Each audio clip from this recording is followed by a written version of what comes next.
Okay, we'll start with the Mangalacharan. Om Ajnana Timirandasya, Jnananjana Shalakaya, Chakshurunmilitam Yena Tasmai Sri Guruye Namah, Sri Chaitanya Mano Bhishtam Sthapitam Yena Bhutale Swayam Rupa Gadamayam Dadati Swapadantikam, Vandeyam Sri Guru Sri Udapatakamalam Sri Gurun Vaishnavamsya, Sri Rupam Sagrajadam Sagana Raghunathan Vitam Stamsa Jivam, Sadvaitam Saudutam Paljana Setam Krishna Chaitanya Devam, Sri Radha Krishna Padan Sagana Lalita Sri Vishakan Vitamsya, He Krishna Karuna Sindhu Deenabandhu Jagatpati, Gopesha Gopika Kanta Radha Kanta Namaste. तप्त कांचन गौरांगी राधे वृंदावनेश्वरी वृषभानुसुते देवी प्रणमामि हरिप्रिये वाञ्छाकल्पतरुभ्यश्च कृपा सिन्धुभ्यः च पतितानां पावनेभ्यो वैष्णवेभ्यो नमो नमः श्री कृष्ण चैतन्य प्रभु नित्यानंद श्री अद्वैत गदाधर श्रीवासादि गौरभक्तवृंद हरे कृष्णा कृष्ण कृष्ण हरे हरे हरे राम राम राम हरे हरे हरे कृष्णा कृष्ण कृष्ण हरे हरे हरे राम राम राम हरे हरे हरे कृष्णा कृष्ण कृष्ण हरे हरे हरे राम राम राम हरे हरे ओम नमो भगवते वासुदेवाय ओम नमो भगवते वासुदेवाय ओम नमो भगवते वासुदेवाय हरे Krishna in the previous session Patitataran Prabhu already covered verse 19, so still in this chapter 12 of the first canto, it is regarding the descriptions of the Brahmanas about the future predictions related to Maharaj Parikshit. And in these verses 19 and 20, the Brahmanas are explaining regarding how Maharaj Parikshit will be in the future by giving many analogies, and they are also comparing him with the previous rulers who were glorious, whether it was in the same family or with the other glorious rulers. So today we will continue with verse 20. Sir, text 20 finished already. Now we are doing text 21. Yeah. Oh, Prabhu said he did until text 20 because I got underlined in the book. Okay. So we'll continue with 21. Yes. Okay. Tanvinam agraniresha tulyascha arjuno utasa iva durdarsha samudra iva dushtara. Tanvinam agraniresha tulyascha arjuno utasa iva durdarsha samudra iva dushtara.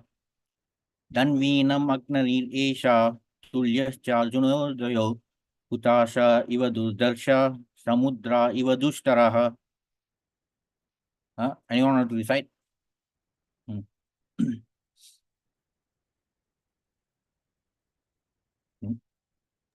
You try, Babu. Okay. Yeah.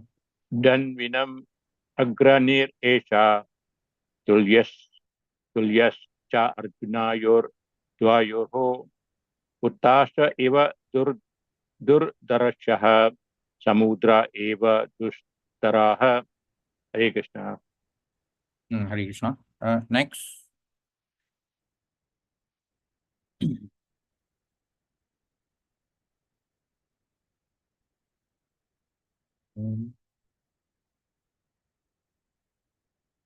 Okay. Others? Hare Krishna Prabhu. Hare Krishna. Dan minam agran isha tulyas charjunayo dvayo uttasa iva turtasha samudra iva tustara. Okay, thank you. Next.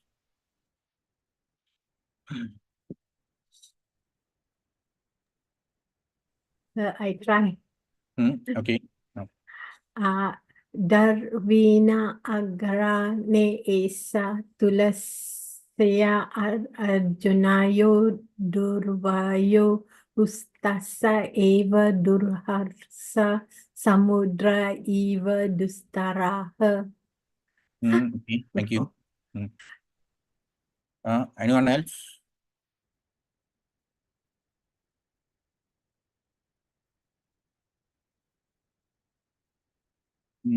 Okay, we'll proceed with the synonyms.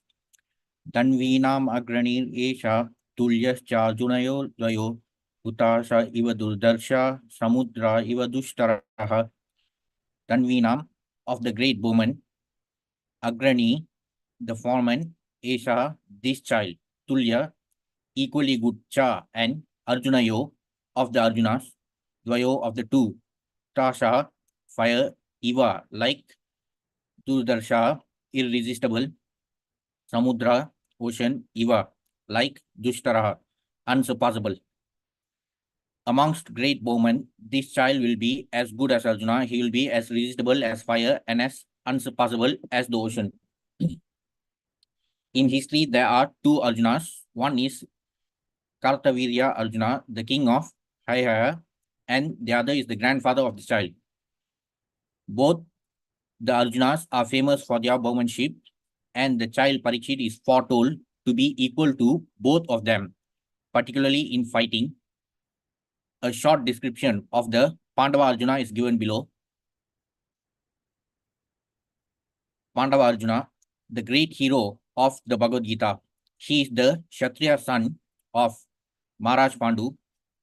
Queen Kunti Devi could call for any one of the demigods, and thus she called Indra, and Arjuna was born by him. Arjuna is therefore a plenary part of the heavenly king Indra. He was born in the month of Falguna, February, March. So we actually have a very auspicious occasion during this month. What is it in our calendar? It falls on Falguni Purnima, the very first festival of the year. Is it Vishnupati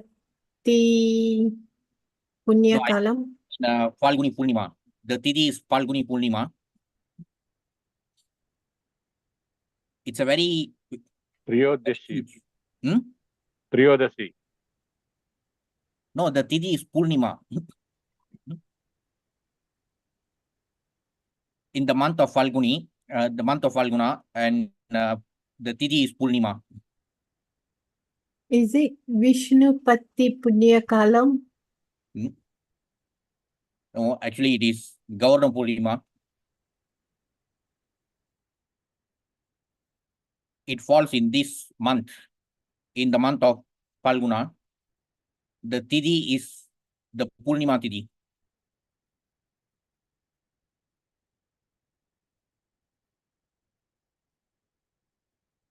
Okay, he was born in the month of Falguna. Okay, this is back to Arjuna, and therefore he is also called Falguni.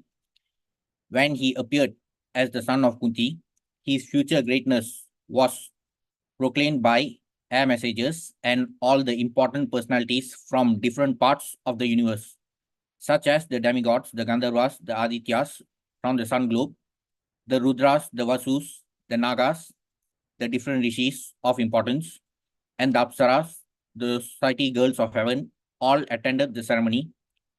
The Apsaras pleased everyone by their heavenly dances and songs. Vasudeva, the father of Lord Krishna and the maternal uncle of Arjuna, sent his priest representative Kashyapa to purify Arjuna by all the prescribed samskaras or reformatory processes. His samskara of being given a name was performed in the presence of the rishis, residents of Shatrashringa. He married 4 wives, Draupadi, Subhadra, Chitrangada, and Lupi, from whom he got 4 sons of the names Shrutakirti, Abhimanyu, Babruvahana, and Iravan, respectively. So, Arjuna is the grandfather of Parikshit Maharaj. And who are the parents of Parikshit Maharaj? Abhimanyu And and I can't recall her names. no, the name is here. What? Where? Abhimanyu. Abhimanyu, the father, yeah. the girl. The mother. Let me see. Mother is the lady where Arjuna went and taught her dance. What the name? I can't recall her name. Uttara. Uttara. Yes, Uttara. Mm. Uttara. Yes, sir. Uttara. Okay. So Abhimanyu, Uttara are the parents. The grandparents, Arjuna and Arjuna is the grandfather. So grandmother. This one, the Subhatra. Okay. Grandmother Kundi Devi. Grandmother. Kundi Devi. Oh, actually, she's the great grandmother of Parikshit. Oh. Yeah. Okay. During his student life, he was entrusted to study under the great professor Dronacharya, along with other Pandavas and the Kurus, but he excelled everyone by his studious intensity, and Dronacharya was especially attracted by his disciplinary affection. Dronacharya accepted him as a first-grade scholar and loved heartily to bestow upon him all the blessings of military science. So military science was also a part of the Vedas. It is known as there is a word for this branch of military science under the Vedas. Anyone?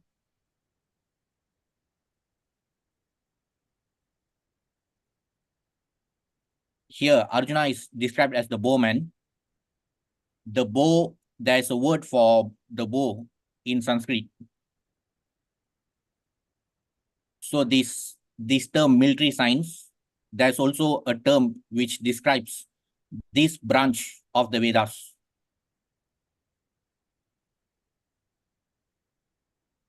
Gandiva. I don't know. I mean, Gandiva is that bow of Arjuna. What is the term used for military science in the Vedas? Like in the medical field is known as Ayurveda. So this military science is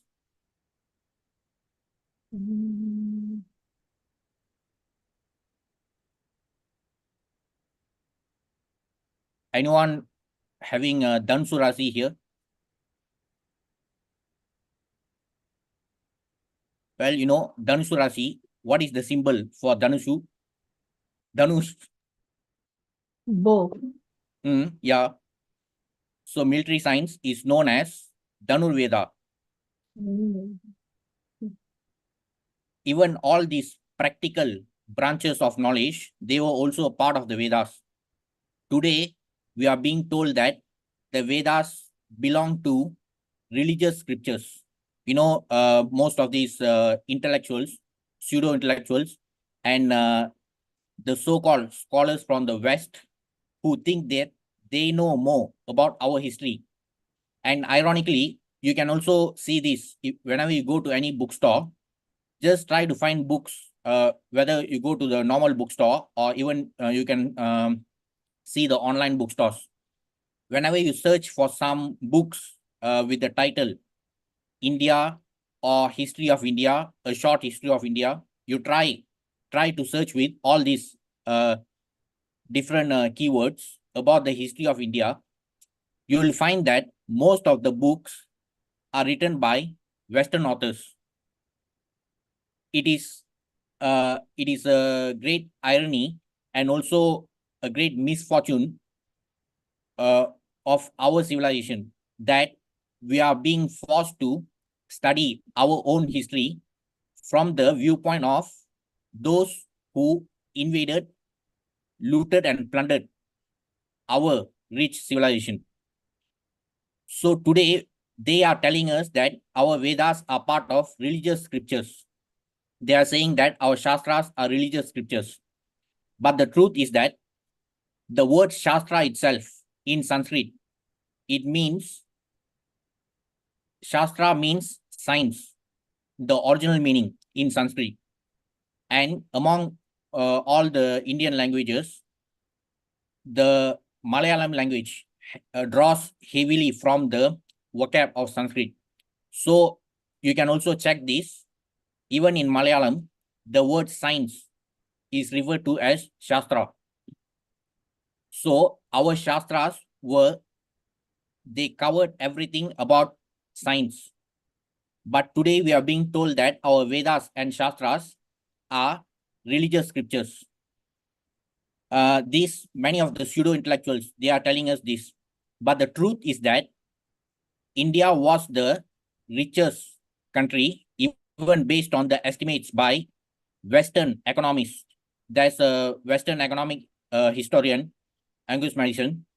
So based on his estimates also, for over 1,000 years in the recorded history, like during this Kali Yuga, even during this recorded history, India was the richest country before the invasions. So that was the time when we were prospering with our own Vedic knowledge. Only because of these looters and plunderers, India was driven to the condition where it is today. And of course, many people were extremely foolish to believe in many frauds, like the so-called Mahatma, and also his favorite disciple, who eventually became the first Prime Minister of India. So these are all like even after independence, the degradation continued, unfortunately. So this is how our rich treasure trove of Vedic knowledge was reduced to mere religious scriptures. Today, those so-called intellectuals, they are saying that our Vedic knowledge and our Shastras are religious scriptures. But the truth is that before Vedavyasa divided the Vedas into the different branches, because he was able to predict that people won't be able to absorb the entire knowledge of the Vedas without any division. So he came up with the division, and previously the Shruti tradition was prevalent. So people could absorb the knowledge merely by hearing. So even during the period of in Treta Yuga, even from Ramayana, we know that the children of Lord Rama, who are they? The children of Lord Rama. He had 2 kids, right? Who are they? Lava and Kusha. Yes. Yeah. So even from the Ramayana, we know that those 2 kids, they were trained to recite the entire Ramayana. So the Ramayana as we know it today, it consists of how many verses? The current edition, I mean, the one which we know today, it is said that the original Ramayana was much longer, but even the Ramayana that we know today is about 24,000 verses. So those 2 kids during Treta Yuga, they were able to recite thousands of verses. So people had the ability to absorb knowledge merely through the Shruti tradition, without the need to use papers. So such was our glorious past. But due to invaders, looters, and plunderers, everything has been reduced to what we are seeing today. Uh, and still they are telling us that our Vedic knowledge and our Shastras are mere religious scriptures. So, as part of the Vedic knowledge, there were all sorts of branches to cover all the practical aspects of our daily life. So, even military science belong to the branch called Dhanurveda. Similarly, the medical field was known as Ayurveda, and many other branches were they were all part of the Vedic knowledge. But the looters and plunderers, they destroyed all the records, and now they are telling us, like, ironically, they claim to have brought modernization, and now they are making a U-turn, and then they are trying to say that whatever we practiced are deemed as their own discoveries. Even in many Indian villages, we know that the people were using this manjapai. Even in villages of Tamil Nadu, people always were using the manjapai. Even before the usage of plastic bags became prevalent. So even from those days, people were already leading their lives according to the eco-friendly method. So this so-called modernization came, and then we were told to use plastic bags, and now they are telling us to use eco-friendly bags, which is nothing but the exact same thing as what the Indian villagers were using previously. So this is how our great treasure trove of knowledge was, it had to undergo degradation. And until now, we are being told that our Vedic knowledge and Shastras are mere religious scriptures. But the fact remains that during the time when Indians were living according to the Vedic knowledge, India was the most prosperous country in world history. Only after this so-called modernization, now India is struggling to regain the top spot. And we are being told that our Vedic knowledge are mere religious scriptures. So this military science, it belonged to that branch called Dhanurveda. He was so ardent a student that he used to practice bowmanship even at night. And for all these reasons, Professor Dronacharya was determined to make him the topmost bowman of the world. Okay, here there's a description about Arjuna, that he even used to practice bowmanship even at night. So does anyone know about this story, about how he started to practice during at night? Even from the Bhagavad Gita, we can see that Lord Krishna will be addressing Arjuna using different names. Like in certain verses, he calls Arjuna as Kaunteya, Partha, and also in some verses, there are descriptions about Arjuna referring to him as Gudakesha. Does anyone remember that name, Gudakesha, from the Gita? What is the meaning of Gudakesha? One who has overcome sleep. Yeah. Can you tell us about the story, Prabhu, about how he stopped? There's a story about how Arjuna actually started to practice during the night also. I can't remember, bro. Sorry. Okay, this is what I heard from lectures, mostly from other preachers, based on the version from Mahabharata. It is said that when the Pandavas and Kauravas were studying in Dronacharya's school. So one day the light went off at night when they were having their dinner, and Arjuna was he realized that he could still continue eating, though there was not much light available.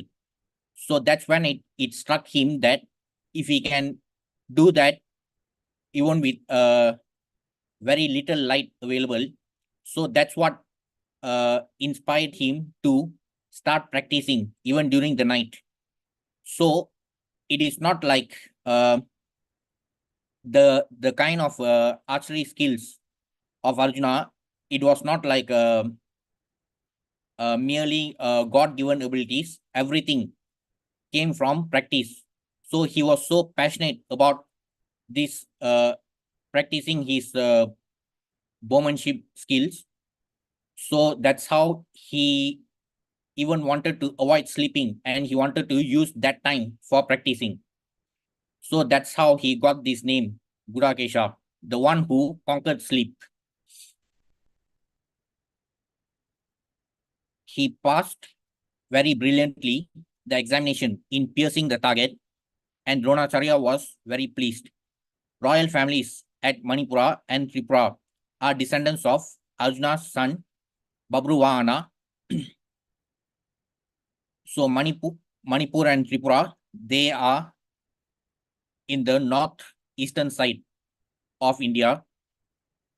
There are these states known as the Seven Sisters commonly in the northeastern part of India. Arjuna saved Dronacharya from the attack of a crocodile, and the Acharya, being pleased with him, rewarded him with a weapon of the name Brahmashiras. Maharaj Drupada was inimical toward Dronacharya, and thus when he attacked the Acharya, Arjuna got him arrested and brought him before Dronacharya. So who is Drupada?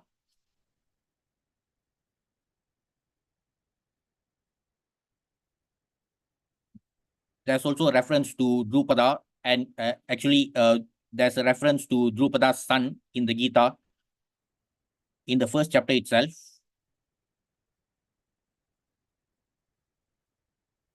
Who is Drupada? Father of Draupadi. Yes. Father of Draupadi. Hare Krishna. Yes, Prabhu. So he was also the childhood friend of Dronacharya, and Dronacharya was killed by who in the war?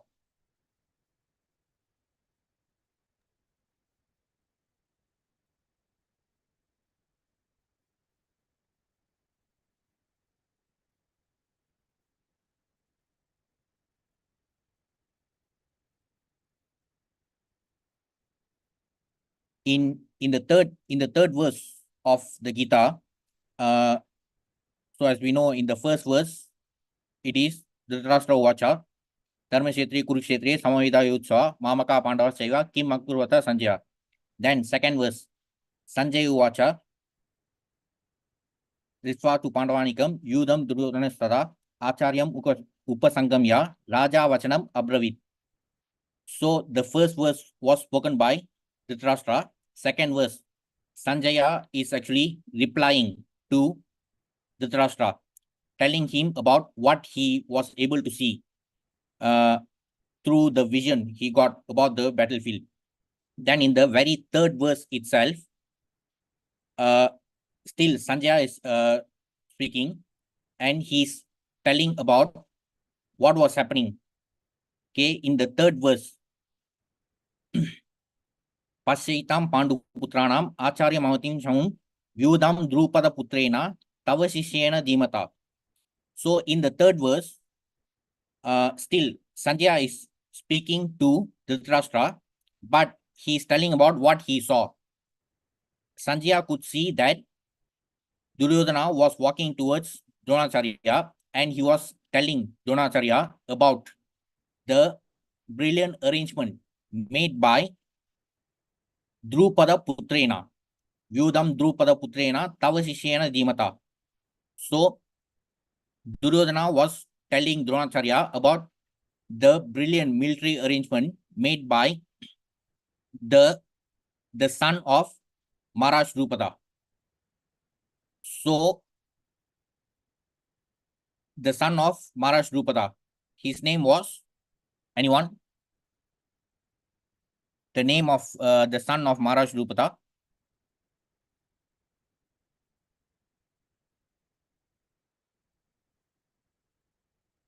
He was the one who actually killed Dronacharya.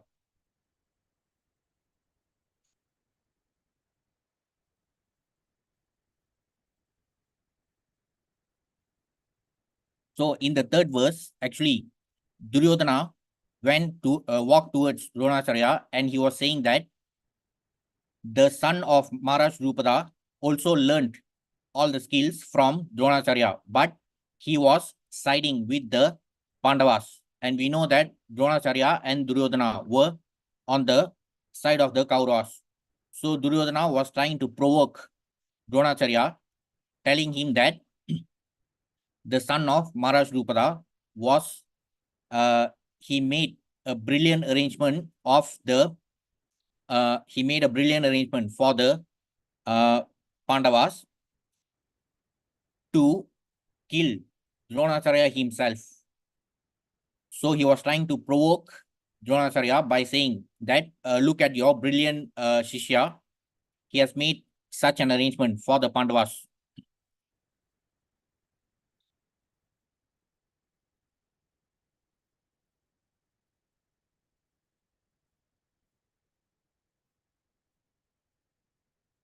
Anyone found the name? Son of Maharaj Drupada.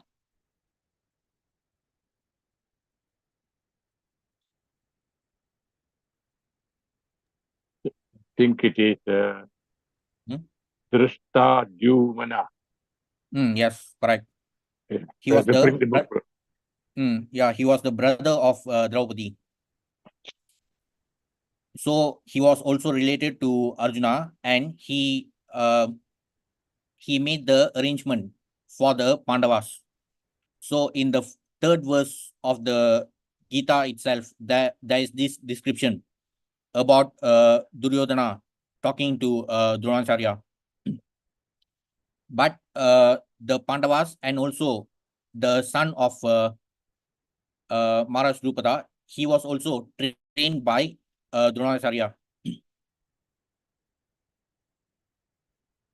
He besieged a city of the name Ahichatra belonging to Maharaj Drupada, and after taking it over, he gave it to Dronacharya. The confidential treatment of the weapon Brahmashiras was explained to Arjuna, and Dronacharya was promised by Arjuna that he would use the weapon if necessary when he, Dronacharya, personally became an enemy of Arjuna. By this, the Acharya forecasted the future battle of Kurukshetra, in which Dronacharya was on the opposite side.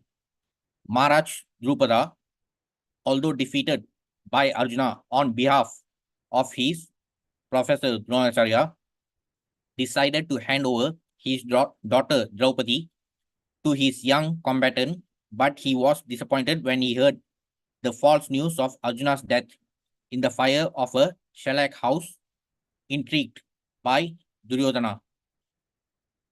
So this was one of the attempts made by Duryodhana, even when the Pandavas were, there were many attempts made by Duryodhana to kill the Pandavas. So he tried to set fire to this wax house, and there was also another attempt to poison Bhima. He therefore arranged for Draupadi's personal selection of a groom who could pierce the eye of a fish hanging on the ceiling. This trick was especially made because only Arjuna could do it, and he was successful in his desire to hand over his equally worthy daughter to Arjuna. Arjuna's brothers were at that time living incognito and with Duryodhana, and Arjuna and his brothers attended the meeting of Draupadi's selection in the dress of Brahmanas. When all the Kshatriya kings assembled saw that a poor Brahmana had been talented by Draupadi for her lord, Sri Krishna disclosed his identity to Balarama. He met Lupi at Haridwar, and he was attracted by that girl belonging to Nagaluka, and thus Iravan was born. Similarly,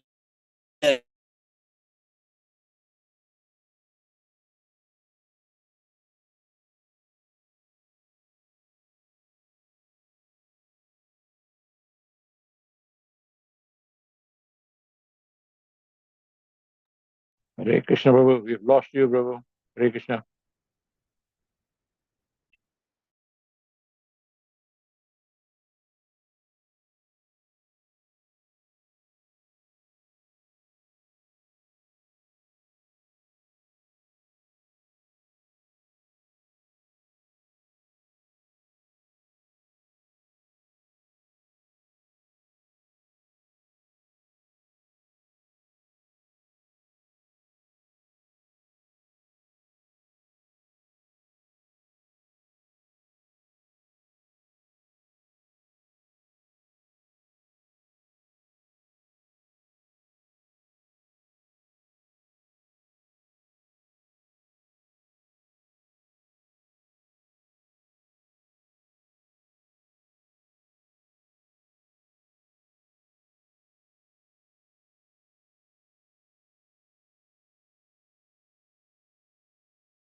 Hare Krishna. Is my screen visible? Yes, Prabhu. Back to normal. Okay. Um,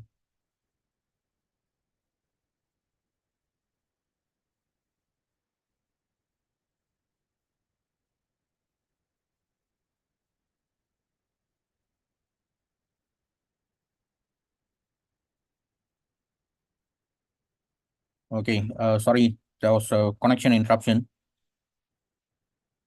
So these are the descriptions about Arjuna's history. So we were at this point, the description about Subhadra. Subhadra's son is Abhimanyu, the father of Parikshit Maharaja, the posthumous child. Arjuna satisfied the fire god by setting fire to the Kandava forest, and thus the fire god gave him one weapon. Indra was angry when his Indra was angry when the fire was set in the Kandava forest, and thus Indra, assisted by all other demigods, began fighting with Arjuna for his great challenge. They were defeated by Arjuna, and Indradeva returned to his heavenly kingdom. Arjuna also promised all protection to one Mayasura, and the latter presented him one valuable conch shell celebrated as the Devadatta. Similarly, he received many other valuable weapons from Indradeva when he was satisfied to see his chivalry. Okay, now regarding Devadatta, this is also mentioned in the Gita in chapter 1, verse 15, if I'm not mistaken. Panchadanyam Rishikesho Devadattam Dhananjaya. So, Devadatta is the conch shell of Arjuna. When Maharaj Yudhishthira was disappointed in defeating the king of Magadha, Jarasandha, it was Arjuna only who gave King Yudhishthira all kinds of assurances, and thus Arjuna, Bhima, and Lord Krishna started for Magadha to kill Jarasandha.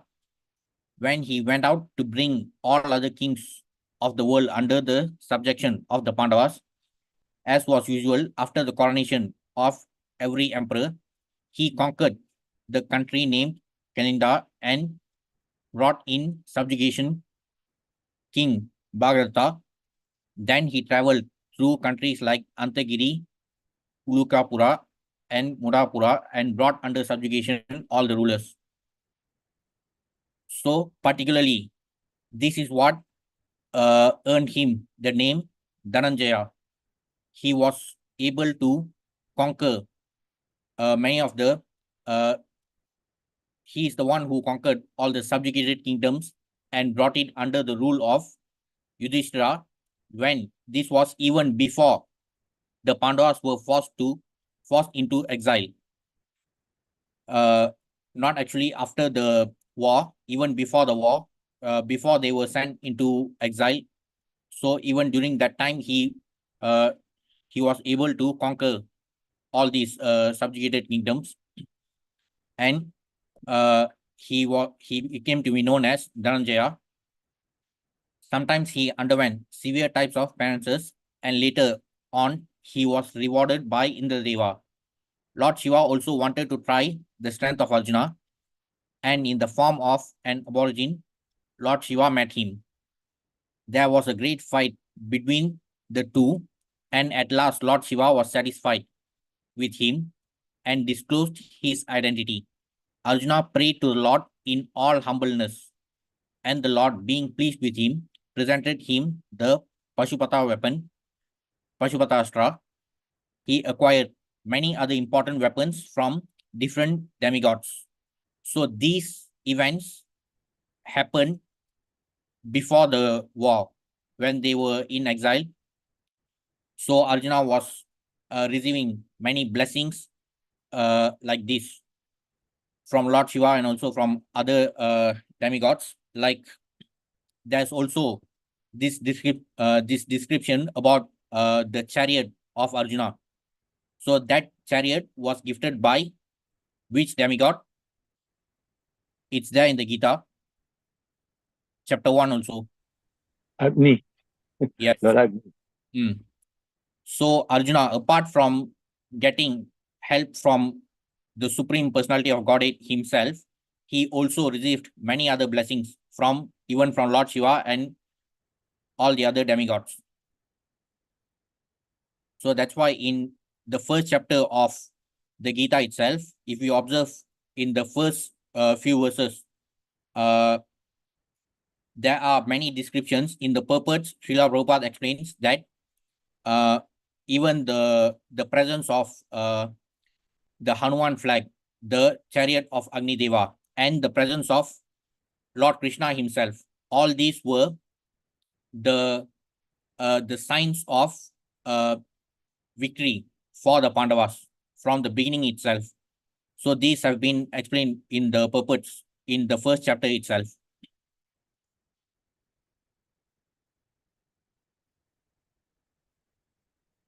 He acquired many other important weapons from different demigods. He received Dandashtra from Yamaraja, Pashastra from Varuna, and Antardanastra from the treasurer of the heavenly kingdom.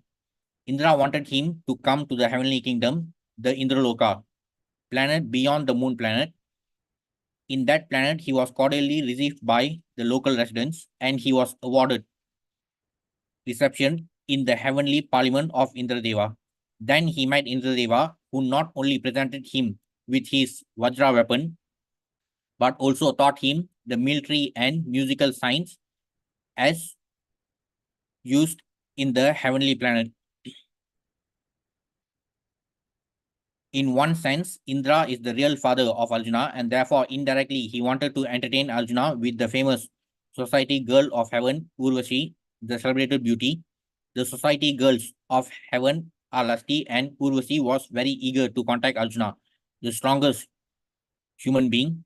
She met him in his room and expressed her desires, but Arjuna sustained his unimpeachable character, but by closing his eyes before Urvashi, addressing her as mother of the Kuru dynasty and placing her in the category of his mothers Kunti, Madri, and Shachidevi, wife of Indradeva. Disappointed, Urvashi cursed Arjuna and left. In the heavenly planet, he also met the great celebrated ascetic Lomasha and prayed to him for the protection of Maharaj Yudhishthira. So there's also another episode which followed after the curse of Urvashi. So that is also explained here. When his inimical cousin Duryodhana was under the clutches of the Gandharvas, he wanted to save him and requested the Gandharvas to release Duryodhana. But the Gandharvas refused, and thus he fought with them and got Duryodhana released. When all the Pandavas lived incognito, he presented himself in the court of King Virata as a eunuch and was employed as the musical teacher of Uttara, his future daughter-in-law, and was known in the Virata court as Brihanala. So this is actually related to that curse by Urvashi. So that's why he was actually forced to live as the eunuch. As Brihanala, he fought on behalf of Uttara, the son of King Virata, and thus defeated the Kurus in the fight incognito. His secret weapons were safely kept in the custody of a Somi tree, and he ordered Uttara to get them back. His identity and his brother's identity were later on disclosed to Uttara. Dronacharya was informed of Arjuna's presence in the fight of the Kurus and the Viratas. Later on, the battlefield of Kurukshetra, Arjuna killed many great generals like Karna and others. After the battle of Kurukshetra, he punished Ashwatthama, who had killed all the 5 sons of Draupadi. Then all the brothers went to Bhishma Deva. It is due to Arjuna only that the great philosophical discourses of the Bhagavad Gita were again spoken by the Lord on the battlefield of Kurukshetra. His wonderful acts on the battlefield of Kurukshetra are vividly described in the Mahabharata. Arjuna was defeated, however, by his son Babruwana at Manipura and fell unconscious when Ulupi saved him. After the disappearance of Lord Krishna, the message was brought by Arjuna to Maharaj Yudhishthira. Again, Arjuna visited Dwaraka, and all the widow wives of Lord Krishna lamented before him. He took them all in the presence of Vasudeva and pacified all of them. Later on, when Vasudeva passed away, he performed his funeral ceremony in the absence of Krishna. While Arjuna was taking all the wives of Krishna to Indraprastha, he was attacked on the way and he could not protect the ladies in his custody. At last, advised by Vyasdeva, all the brothers headed for Mahaprasthana. On the way, at the request of his brother, he gave up all important weapons as useless, and he dropped them all in the water. So in the previous verses, there are descriptions about many other glorious kings, and in this verse particularly, it is dedicated to the descriptions about Arjuna himself, who is the grandfather of Parikshit Maharaj. So the main message in this verse is that the Brahmanas were also predicting that Maharaj Parikshit will also grow up to be as glorious as his grandfather Arjuna. Now, from the Gita also, we can see that from the first chapter, though all the signs were there to guarantee victory for the Pandavas, but still Arjuna was overcome by illusion and he refused to fight. As we have just seen from these descriptions, even before the Pandavas were forced to go into exile,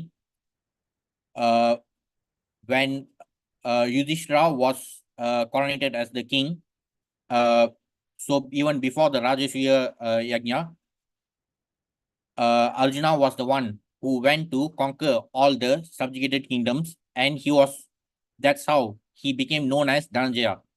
So the battle of Kurukshetra was, though it was the greatest fight in his life, but for someone who had such a reputation, still he was overcome by illusion. And that also happened due to the supreme will of the Supreme Personality of Godhead, who wanted to convey the message of the Gita. And the reason why that is also mentioned by Lord Krishna himself in the Gita, especially in the first 3 verses of chapter 4.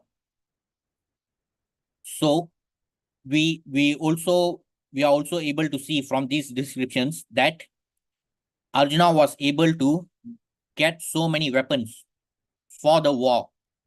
Like he got the Pashupata Astra from Lord Shiva, and also many other astras like the Vajrayuda.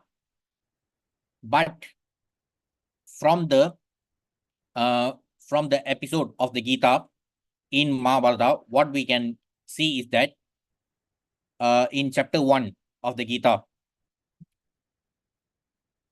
so we know that after the first few verses about the descriptions of the scene, then Arjuna starts to speak from verse 21, and then he goes on to explain about how he's reluctant to fight, and then he also keeps giving all his reasons, especially in verse 36. Arjuna himself says, "Sin will overcome us if we slay such aggressors. Therefore, it is not proper for us to kill the sons of Dhritarashtra and our friends. What should we gain, O Krishna, husband of the goddess of fortune? And how could we be happy by killing our own kinsmen?" So it was all due to this illusion, and he was after going to the battlefield, he was reluctant to fight due to his illusion, and he was also fearing sinful reactions. But from the scriptural injunctions, as Srila Prabhupada explains in the purport to this verse in Gita 1.36, according to Vedic injunctions, there are 6 kinds of aggressors: a poison giver, one who sets fire to the house, one who attacks with deadly weapons, one who plunders riches, one who occupies another's land, and one who kidnaps a wife. These there are these 6 types of aggressors, such aggressors are at once to be killed, and no sin is incurred by killing such aggressors. So this is the verdict of the Vedic injunctions. So simply by following these instructions, this was how the glorious kings, the glorious Kshatriyas lived in the past. But when it came to Arjuna's turn to fight in the battlefield of Kurukshetra, he was having this illusion and he was fearing the sinful reactions. But based on the verdict of the Vedic injunctions, these 6 types of aggressors are at once to be killed, and no sin is incurred by killing such aggressors. And that is the duty of a Kshatriya. The word Kshatriya itself means, what is the meaning of the word Kshatriya? Shat and Traya. Yes, anyone? The meaning of the word Kshatriya?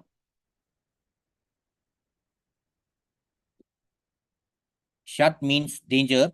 Traya is the one who liberates people from danger. So that itself is part of that is the core duty of a Kshatriya. So whenever there are these 6 types of aggressors, they are at once to be killed. And if we observe in the case of the Kauravas, they have done all these things, all these 6 types of wrongdoings. So there was this episode where the Kauravas, they tried to poison Bhima, and they also set fire to the wax house. They also attacked the Pandavas even when they were living in exile. They plundered the wealth of the Pandavas. They also occupied their property, and they also tried to humiliate Draupadi.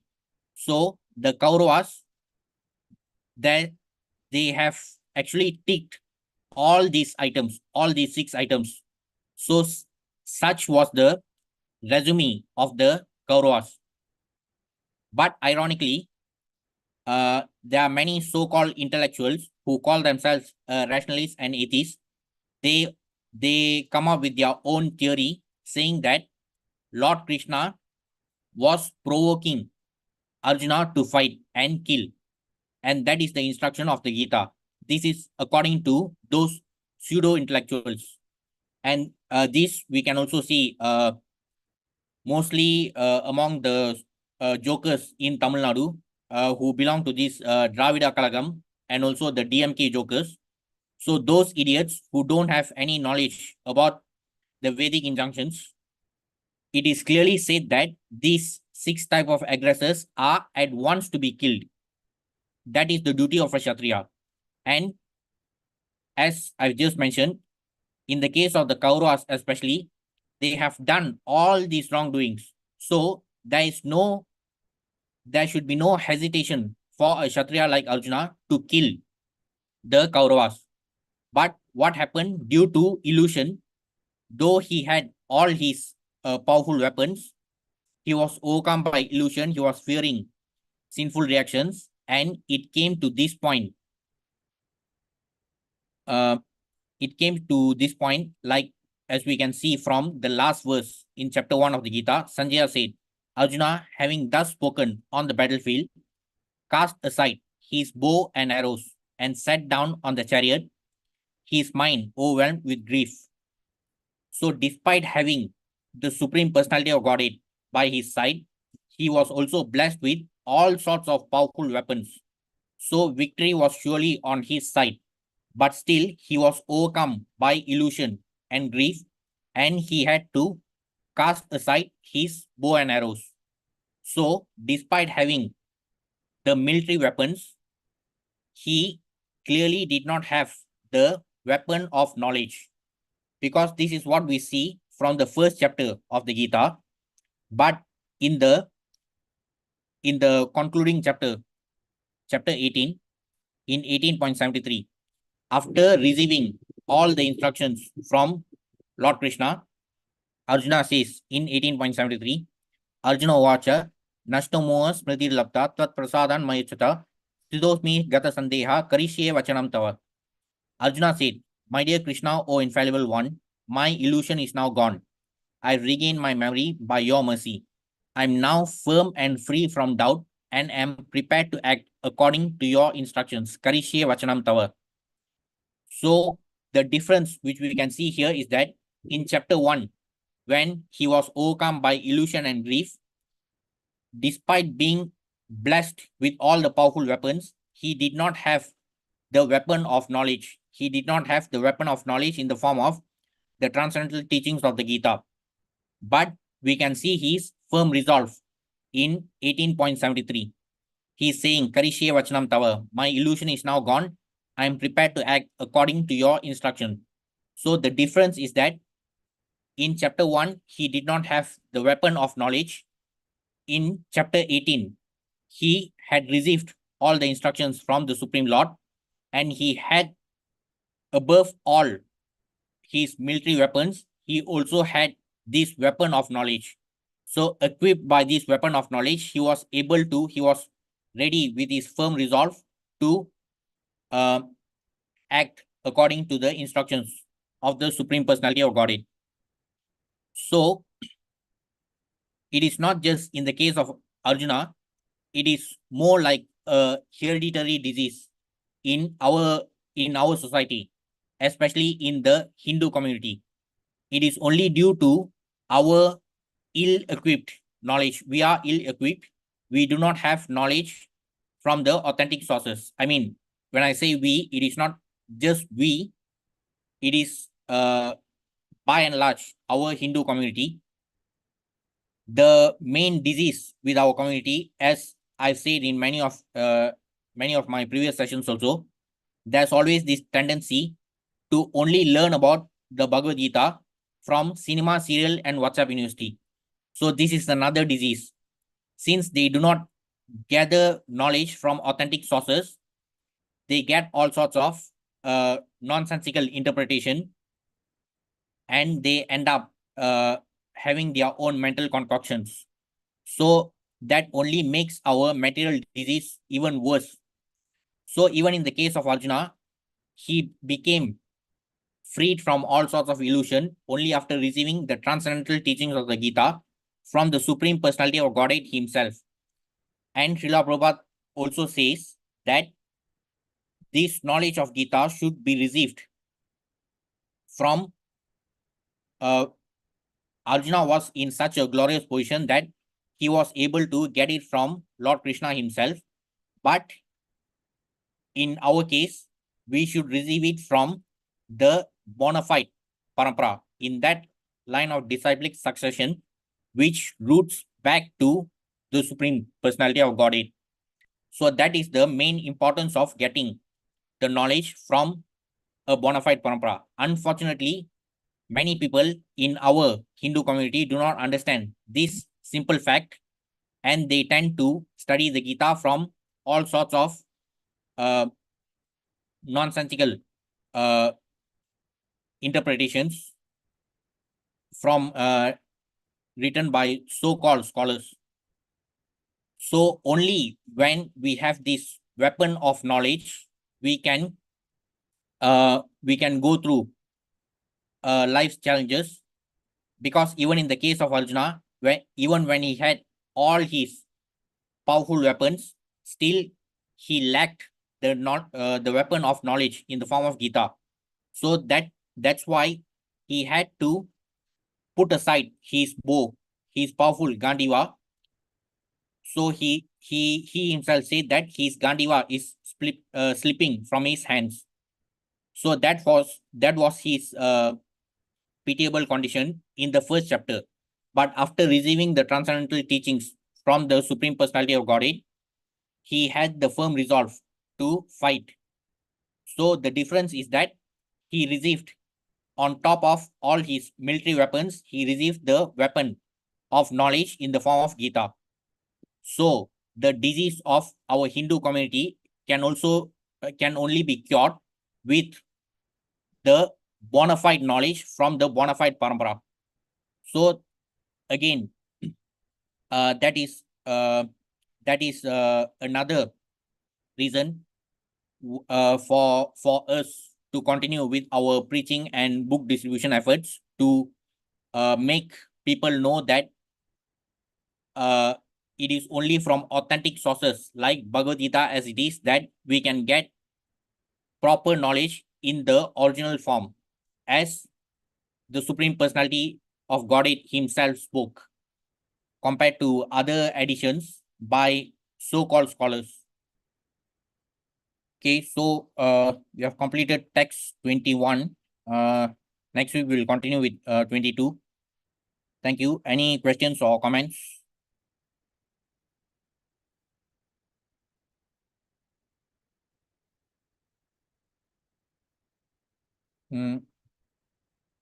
Hare Krishna. Thank you, sir. Okay, thank you.